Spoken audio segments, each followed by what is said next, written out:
Hello guys, the Federal Reserve are probably going to cut interest rates on July 31st. So let's talk a bit about that and as well how the market might be influenced if they go ahead and cut rates as projected.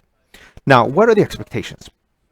The rates markets are anticipating that the Federal Reserve is going to cut with 25 basis points with an 80% likelihood, and that they're going to cut with 50 basis points with a 19.4% likelihood. So, what are my views on this? Well, there's a member called Bullard, and he was usually very dovish, and he's only looking for 25 basis points cut. So if the most dovish member is only looking for 25 basis points cut, why is the market then anticipating a 50 basis point cut? Well, I can tell you this, if they don't cut with 25 basis points, it's quite likely that the dollar is going to get a bit of a boost, and as well stock markets could decline. But before we look into that, why are they actually cutting? Well, to begin with, inflation is not particularly high. What you're looking at here is core inflation or core PCE inflation in the US. And you can see here that in 2018, the inflation rate reached 2%, which is their target.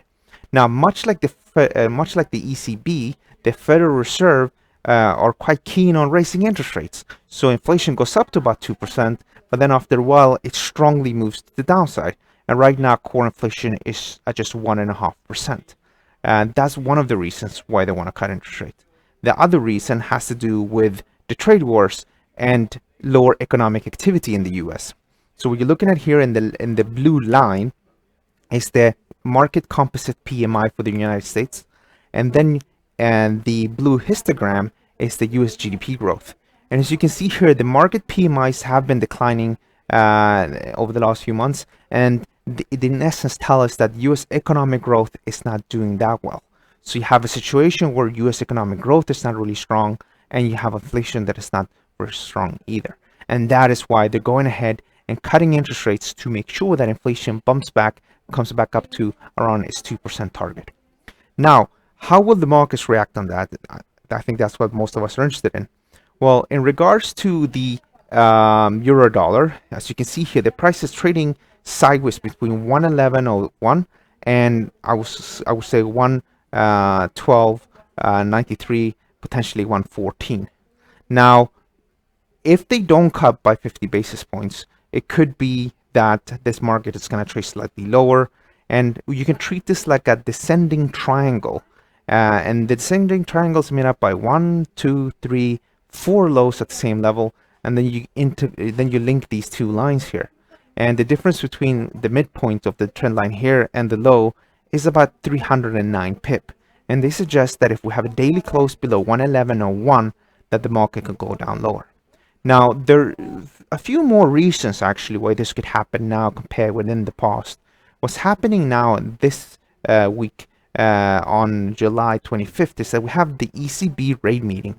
And I know it's very choppy at the time, but if you just look at what they actually said, the ECB said that they're probably going to cut interest rates at the next meeting, and they're open to do more things like potentially quantitative easing, and also start to focus on maybe allowing inflation to be slightly above 2% and not just doing like they've been doing so far, which is that as soon as inflation comes up to 2%, they increase interest rates, cut QE, and inflation just stays at 2% for a short period of time before heading lower. So they're rather dovish. At the same time, US economic activity has not been as bad. So maybe the Federal Reserve does not have to cut as much as they projected. Now, we'll see what happens, right? It's very difficult. Things are very fluid here. But for now, at least the technicals are telling us that maybe we'll break the downside. But you just need to be very careful because the euro dollar has given us many false breakouts over the last few 12 months. Another market we can keep an eye on is the Dow Jones.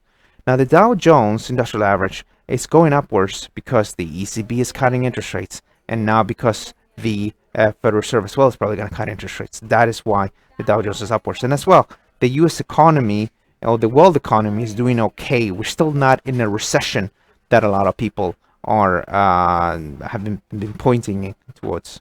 Now, technically, you have this massive head and shoulders, left shoulder, right shoulder, and a head, and we had that break already here in July 10th, And since then, the trend is bullish, but we haven't really gone so much higher. And it's going to be a fine balance here. You know, as long as the world economic data does not deteriorate sharply, I think the Dow Jones can continue to increase, because if they're just cutting interest rates to boost back the economy, it could be that, you know, we're going to head higher here. However, if it's a situation where the economy in the US and the rest of the world becomes badly, turns out really badly, we can have a major high here.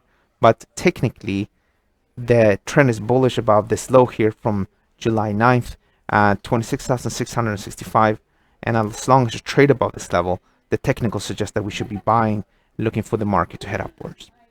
Let's see what happens next week. In the case of here, of course, because I think the market might be slightly too dovish, we might see the stock markets pull back a bit.